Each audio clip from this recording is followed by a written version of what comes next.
Well, if you've ever wanted to learn how to tackle your own home improvement projects, Joe V has found the place for you. Yeah, he's at a local nonprofit that teaches do-it-yourself repair classes, and Joe's here now to tell us all about a new program at the ReBuilding Center in North Portland.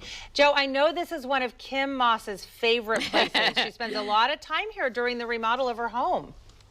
And I got to tell you, Han, one of our producers, he was the one who told me, he's like, oh, you got to go check out the ReBuilding Center. We do have a lot of fans of it here as part of the Fox 12 family. I'm joined by Dave and V with the ReBuilding Center. Dave, for people not familiar, you guys are actually a nonprofit. You've been here in Portland for over 20 years, but you essentially teach people how to do home repairs, build, repair, all sorts of things, right? Tell us kind of your focus, what you guys do. Most certainly. The ReBuilding Center offers a slew of classes ranging from home electrical to installing plumbing and repairing those plumbing fixtures to a wide swath of carpentry. We have a lot of make and take classes. People can come in and design and build their own benches, kinetic toys, cutting boards, picture frames, all while learning the basics of how to use tools safely and how to use salvage building materials. Yeah, and it's cool because there's a big focus on using salvage materials, as you just said, so environmentally friendly, sustainability, all that, because we're checking a lot of boxes here today. Now, V is one of the instructors here. Now, you're going to teach me a little something. I'm not a Mr. Fix-It, but you're going to teach me how to build something that kind of looks like this, right? Something of that sort. So today we're looking at building a bench. It's going to be 3 foot long, so enough for 2 people to sit on. So yeah. Okay, well, so walk me through the basics here. We've got one piece of salvaged wood here. What are we going to do with that? Yeah, so basically, basic measuring tools. So we'll start off with our measuring tape. What I've already provided here is a line for guidance. So we'll get to our 3 foot mark here, and then we will always ensure to have this measuring tape right up on the edge of the wood so that you don't introduce any errors in your measurement. When you have that in place, you go ahead and create a carpenter's mark, which is best practice. And these are things that once you're in a class, you'll see that we teach. And then once that is set in place, we will grab our other measuring tool here, which is a speed square. We're gonna slide this baby over, and we are going to create that line and mark our 3 foot, which is where we want to create our cut. Okay. Another thing once you get into woodworking, you'll see that if you're cutting a lot of pieces, you'll definitely want to mark the off-cut side. This is what we don't want. This is what we do want. Gotcha. Okay. Now we get into the part of the show called Joe Works with Power Tools. So let's put this on. And we're going to head over here.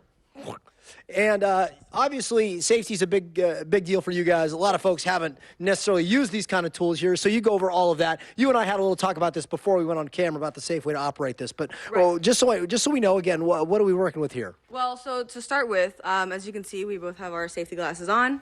We've got some ear protection. Ear protection will start when we start the saw. But just a couple of safety things. This is a chop saw, a miter saw. It's actually one of the safer saws. As you can see, this guard is here in place at all times. And when you actually go to operate this saw, it actually moves out of the way for you. Gotcha. So very safe saw, great for beginners, and all of our students generally love to use this thing. So we're going to get it lined up right here, I guess, yes. Right? Yeah, so we're going to get it lined up right on the 3 foot mark. So how we're doing this is, like I mentioned earlier, this blade is actually 1/8 of an inch thick. It does not cut like scissors. So you're going to lose material as you're cutting this. So best practice here, you go ahead and open hand. You place your blade on the off-cut side so that you ensure that you do not lose any material while you're making this cut.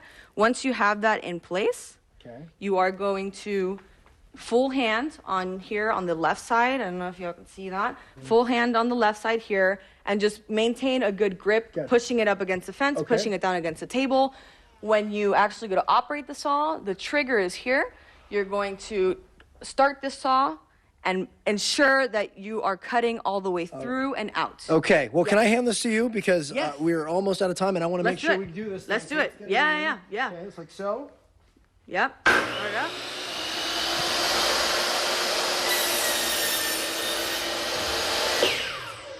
And look at that. One chopped piece of wood, 10 fingers still remaining, so you're doing a great job. So want to let you know the ReBuilding Center, of course, they're located off north of Mississippi. In addition to these classes, they've also started a new shop program. And basically the idea is, guys, is you can come in here and work on your home improvement projects for a fee. They go over how to use all this stuff safely. We'll have more information about that at kptv.com. So V and I are going to get to work, and guys, by the end of the show, we're going to have a very cool little project here all done. I have no doubt about it. Thank you so much. Do appreciate it, guys. Lots more to come from the Rebuilding Center in just a bit. Back to you. That is so cool. I so admire people who are handy like Oh my that gosh, and build yes. things and fix things. I truly do. I just admire. My Are you husband's admitting kinda that like you're not? I'm not, but my husband is. So he can fix a lot of stuff, and yeah, I admire it. I've walked by there a handful of times and I've never walked in. I really want to go check it out. Yeah, now. check it out. It's cool that Joe's over there. Okay. Yeah.